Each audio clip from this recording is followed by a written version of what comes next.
Have you ever had friends that secretly hate you? I had a lot of them in my life, which is why I am 30 years old and I have no friends. When I was younger, I don't think I was very good at judging if someone was good for me or not, so I ended up being friends with people who were willing to tolerate my weirdness but didn't actually like me. For example, as a teenager, I really struggled with back acne, and this person I used to call my friend would not only point it out, but go out of her way to reveal it by pushing my hair out of the way and show it to people who didn't care or ask. I would go shopping with this so-called friend, and every single time without fail, she would have to feel the need to comment on whatever it was that I was trying on and say it actually looked better on her. And because I have the unfortunate trait of taking literally every single comment, including insults, constructively, I wasn't offended, which is why I ended up being friends with this person for over a decade until I finally decided to cut them out of my life. And it wasn't until I did that I found out they were talking shit about me to my other friends throughout my entire life. You would think I would have gotten better at making friends after incidents like this, but no, that was not the case. I continued to make friends that secretly hated me in college. One such person tried to convince my now husband Vincent not to date me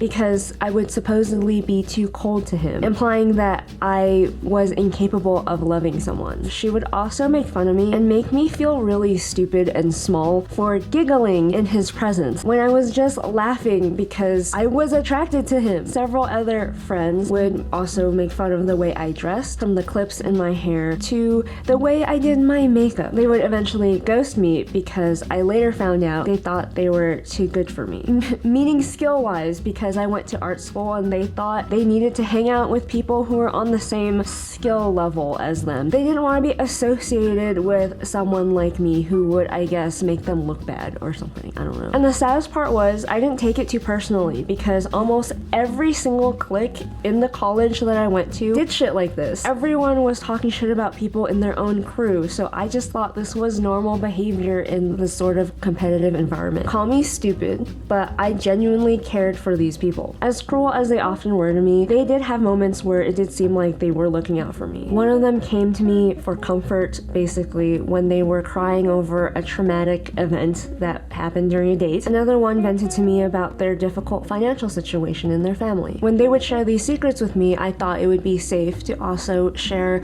secrets and issues I was dealing with of my own. But somehow I would find these used against me eventually. They would use it eventually as evidence to be able to call me lazy or weak, not being able to deal with my own problems. For my own good, after college, I decided to cut these people out of my life. And to my surprise, I got comments from my other friends how this wasn't right. They would say things like, it's cruel to just stop being friends with them, or it's so easy for you to just unfriend someone like that. Did all those years of friendship mean nothing to you? So because I don't really talk about my feelings, and because I don't feel like it's appropriate to show my emotions like that to people, they just assumed that I didn't feel hurt by any of that. I assume it seemed like I was carrying on like a fucking psychopath or something. But in reality, all the stuff that was happening inside felt exactly the same as if I were going through a romantic breakup. Of course I felt hurt. I spent months feeling like I was a bad person. I kept wondering if there was anything I could have done to salvage these relationships. Because I deal with my emotions internally, everyone around me thinks I'm fine, and they only know to comfort the person who is obviously making a scene. So every time this happens, I'm the one being judged for being the person doing the breaking up with no real way to justify why I did it. Nothing I could say would convince people what I did was right because they weren't hearing it. Logic doesn't matter here. When it's clear to other people, or it seems clear to them that I wasn't hurting, not as much as the other person at least, it didn't matter. I hurt someone's feelings. They would always say something like, well, you didn't have to cut them off like that at least, as if any other way would have been easier or better or hurt their feelings less. What I took from this is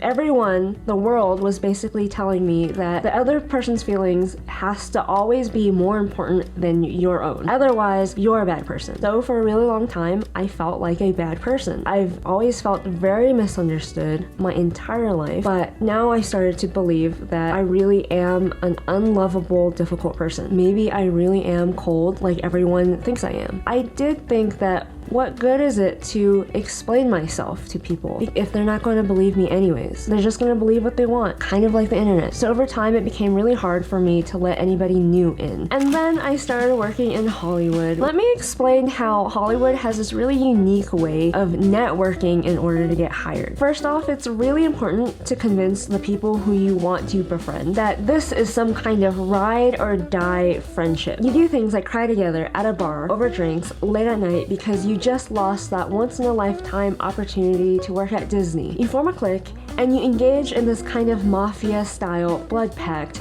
just to get hired. It's not really a spoken thing. It's kind of like they know it and you know it. If one of you gets hired, you are going to recommend the other person to get hired. That way, everybody in the clique gets hired together typically. And because of the law of reciprocity, you are incredibly in debt to the person that got you hired, and you're just super loyal to them because they put their ass on the line, supposedly, just to recommend you. And before you get hired, you're typically spending a lot of time together for years. You're typically spending several days a week together getting your skills up to par in sketch groups or going to the beach or the zoo or wherever kind of little field trip you have to go to draw certain things. So you end up having a lot of late night dinners together. And then when you get hired, the studios make it a point to call you all a family. And when you're part of a crew, most crews stick together like, I don't know, for survival or something. Most of the time, you get lunch together every single day, even though you don't have to.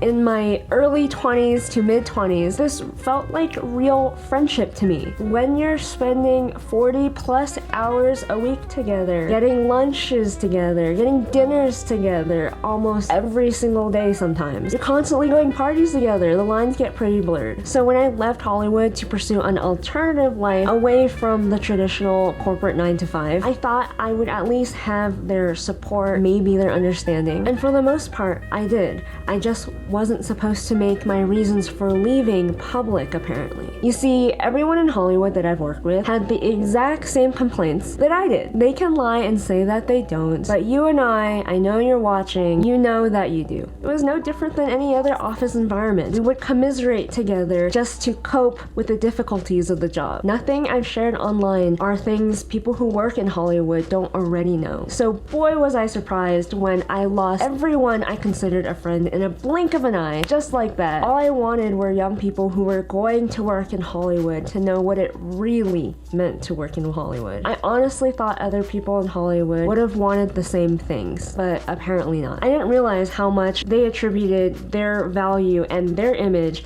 also to the public image of Hollywood. It seemed to them like I was hurting their image somehow. I think what hurt most at the time was seeing who was willing to stand by me and who wasn't. Basically no one stood by me except for strangers on the internet. It's a really weird feeling where strangers on the internet are kinder to you than your own friends. To be honest, it made me feel like a fool. I thought not only did I waste the last decade of my life on a bullshit career, I also wasted it on people who really just did not care about me this entire time. Turns out I was never considered a friend to them. I was just competition. Competition that they would be happy to get rid of because that just means there would be more opportunities for them. It turns out everyone that I had befriended was too cowardly to say anything when it mattered the most. I don't know if anyone can relate to this sentiment, but I've always hated the people who just stood by and watched the bully more than the bully themselves, because without them, the bully wouldn't have any power. The people who just stood by and watched tend to always join in anyways on the bullying because they secretly want the power themselves as well. So in the last few years, I've withdrawn into my shell. Especially when you make videos online, there's a tendency for people to come out of the woodwork and try to gain some semblance of notoriety by association. And not in a good way, by the way. People will want to befriend you just to take you down. That's basically how all drama channels, Twitch streaming channels, that's how they work. And if you don't know the rules beforehand, that's your fault. I've literally gotten emails and DMs where people will word it like they're trying to be my friend or trying to be helpful, and lo and behold, I might see a video made about me later on, assuming all sorts of strange things about me. That's just how the internet is. That's literally why I hesitate to collaborate with anybody everybody I've met on the internet, because who knows what their true intentions are. Hint, it's usually not because they're genuinely think what you're doing is cool and they want to work with you. There has to be something in it for them. That's why most people don't want to collaborate with channels under 100K. But then in the past year, I moved to Prescott and things have changed a lot. People here are willing to stop everything that they're doing at the moment just to talk to you for 15 minutes. It's more like for several hours if you got the time. That's literally happened to me. I've just stopped to say hello and they've invited me into their homes for several hours to chit chat and get to know me. My car broke down on the side of the road and a random stranger pulled over just to help us fix our car. It happened again. I drove into a ditch and my neighbors helped me. They really didn't have to do that, but they did. Most people here don't care about the normal 20, 30-year-old drama that most people care about back home in LA. And I think I realized it's because there's no real reason to be competitive here. So there's no real ulterior motive to what anybody does. People are just kind. Being here around these types of people have really allowed me to let my guard down a little bit. For example, when I first started living here, I had this sense that some of the people I would meet wanted to be friends. On instinct, I immediately put my guard up. Without being able to control it at all, my mind thought that it needed to protect me from any interaction with a person. In a split second, I will come up with every single way some stranger can screw me. See, that was normal behavior in LA. That's normal behavior in Hollywood. That's kind of fucking weird in any other situation. So I realized everything that had happened to me up until this point had turned me into a bitter, suspicious, antisocial kind of person. But like I said, I couldn't control it. My biggest fear when I first moved here was wondering if this is just kind of the person I'm going to be for the rest of my life. Maybe everything that has happened to me has scarred me and traumatized me in a way where it's just impossible for me to be friends with someone anymore. But then something happened at the beginning of 2023. This year, I've been getting a lot more comfortable talking to people again, saying yes rather than no to social situations I would have previously avoided because I wanted nothing to do with anybody, which might seem small, but as an introvert who has some trust issues, that's a lot for me to do. I spent the past year or so blaming myself for withdrawing back into my shell and not being able to trust anyone for a while. I'm understanding that at that time, I needed the comfort and protection